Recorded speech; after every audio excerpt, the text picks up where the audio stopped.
नमस्कार, स्वागत है आप सभी का सी न्यूज भारत में। मैं हूं आपके साथ ज्योति श्रीवास्तव। वक्त हो चुका है महाराष्ट्र बुलेटिन का, जिसमें बात होगी अकोला की, जहां बाल गणेश शिव भक्त कावड़ उत्सव मंडल द्वारा भव्य कावड़ शोभा यात्रा निकाली गई। साथ ही बात होगी नासिक की, जहां इगतपुरी में एक अवैध कॉल सेंटर का पर्दाफाश किया गया।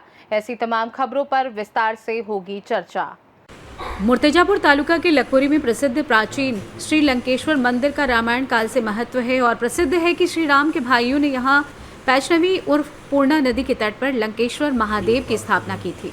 श्रावण मास में प्रत्येक सोमवार को वैष्णवी उर्फ पूर्णा नदी के पवित्र जल से महादेव का अभिषेक करने की परंपरा वर्षों से चली आ रही है।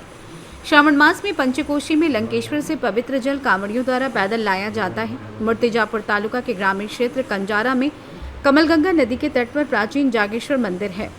श्रावण मास में पंचकोशी के अभिषेक के लिए महिलाओं और पुरुषों की भीड़ लगी रहती है। श्रावण मास में पूरे गांव के लोग अपने घरों के सामने रंग बिरंगी रंगोली बनाकर भक्तिमय वातावरण देखते ही बनता है। बाल गणेश शिव मंदिर ने गांव में दान देकर मोक्षदा में शिव शंकर की मूर्ति की प्राण प्रतिष्ठा की और पवित्र जल से अभिषेक कर आज कांवड़ी का समापन किया। बाल गणेश भक्त कांवड़ी उत्सव समिति के अध्यक्ष संतोष वाशिमकर, सुनील कालेकर, विनोद लाहौरकर, अमोल ढोरे, ललित टोम्पे, दिनेश नागुलकर और सभी साथियों ने अथक परिश्रम किया। महाराष्ट्र मूर्तिजापुर से सी न्यूज संवाददाता धनराज सबकाल के साथ नरेंद्र वढोड़कर की रिपोर्ट। भारतीय रेलवे ने इस साल के अंत तक देश के 75 सबसे व्यस्त स्टेशनों, जिनमें मुंबई के 7 स्टेशन भी शामिल हैं, कम से कम 100 फीट ऊंचा राष्ट्रीय ध्वज फहराने का फैसला किया है। इनमें बोर्ड ने सभी पूर्व A1 श्रेणी के रेलवे स्टेशनों पर एक भव्य ध्वज प्रदान करने का निर्णय लिया है। इसी क्रम में रविवार को बुल्ढाना जिले के संत नगरी शेगांव स्थित रेलवे स्टेशन पर 30 बाय 20 चौड़े इस राष्ट्रीय ध्वज को पूरी गरिमा के साथ फहराया गया।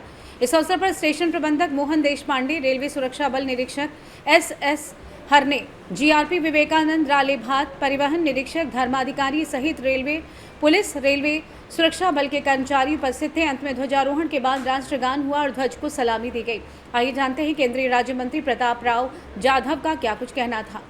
देशातील 75 रेल्वे स्थानकावर 100 फूट उंच झेंडा लावण्यात आलेला आहे। शेगावला तो मान मिळालेला आहे, काय त्याचं महत्त्व आहे? हे बघा, आपल्या सगळ्यांना माहीत आहे की आपल्या शेगाव रेल्वे स्थानकाला A ग्रेडचा दर्जा याच्या अगोदरच मिळालेला आहे आणि म्हणून आपले पंतप्रधान आदरणीय नरेंद्र मोदीजी असतील किंवा आपले रेल्वे मंत्री अश्विनी वैष्णवजी असतील, यांनी सर्व A ग्रेडच्या रेल्वे स्थानकावर 100 फूट उंचीचा तिरंगा आणि राष्ट्रध्वज लावण्याच्याबद्दल त्यांनी घोषणा केली होती।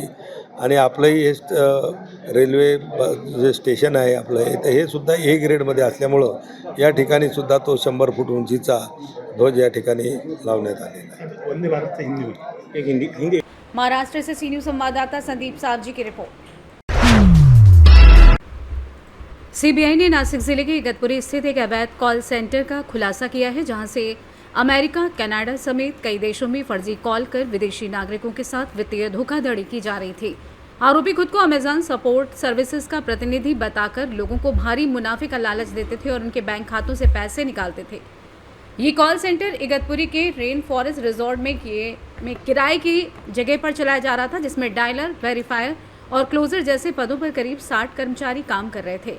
कॉल के जरिए आरोपी उपहार कार्ड और क्रिप्टो करेंसी में अवैध कमाई कर रहे थे। बता दें कि CBI ने छापेमारी के दौरान 44 लैपटॉप, 71 मोबाइल फोन, 1.20 करोड़ रुपए की नकदी, 500 ग्राम सोना और 7 लग्जरी कारें जब्त की हैं। इस मामले में मुंबई के 6 लोगों और कुछ बैंक अधिकारियों पर साइबर धोखाधड़ी का केस दर्ज किया गया है। अब तक 5 आरोपी विशाल यादव, शहबाज, दुर्गेश, अभयराज और समीर उर्फ कालिया उर्फ सोहेल गिरफ्तार किए जा चुके हैं। जांच जारी है। नासिक से सी न्यूज संवाददाता प्रकाश खैरे की रिपोर्ट। सिरपुर नगर तालुका में विश्व आदिवासी दिवस मनाया गया। भूषण मोरे, यशवंत पवारा और प्रदीप भील की अध्यक्षता में एक भव्य सांस्कृतिक रैली का आयोजन किया गया। मुख्य अतिथि के रूप में तालुका के विधायक काशीराम दादा पवारा ने वीर एकलव्य भगवान की प्रतिमा पर माल्यार्पण किया और प्रसाद एवं नारियल भेंट कर भव्य सांस्कृतिक रैली का उद्घाटन किया। इस भव्य कार्यक्रम में जय माता दी पदयात्रा समिति ट्रस्ट, देव मोगरा माता मंदिर, माली गली, निचला गांव शिरपुर के माध्यम से चावल, महाप्रसाद, पेयजल का आयोजन किया गया। इस कार्यक्रम में शिरपुर तालुका के विधायक काशीराम दादा पावरा, तुषार भाऊ रांधे, राजगोपाल भंडारी, देवेंद्र पाटिल, विश्व आदिवासी दिवस आयोजक अध्यक्ष भूषण मोरे, यशवंत पावरा, प्रदीप भील, सकुबाई भील, योगेश भाऊ ठाकरे, अजय पावरा, सखुताई भील, प्रवीण सोनावड़े, मनोज पवार, योगेश ठाकरे, सोनू भागरे, हिम्मत मुख्य अतिथियों सहित दाभाडे, अजय पावरा, सुंदर पावरा, जितेंद्र पावरा, स्वप्निल पावरा, देवा भील, अविनाश भील, भातू कोंकड़ी, विलास पावरा, दीपक पावरा, जगदीश कनोजे, मुकेश कनोजे, जगदीश पावरा, सुनील मोरे, लाखन मोरे, दीपक पावरा ने इस महाप्रसाद का लाभ उठाया। साथ ही इस महाप्रसाद का आयोजन जय माता दी पदयात्रा समिति ट्रस्ट के अध्यक्ष आबा चौधरी, उपाध्यक्ष सचिन ने किया।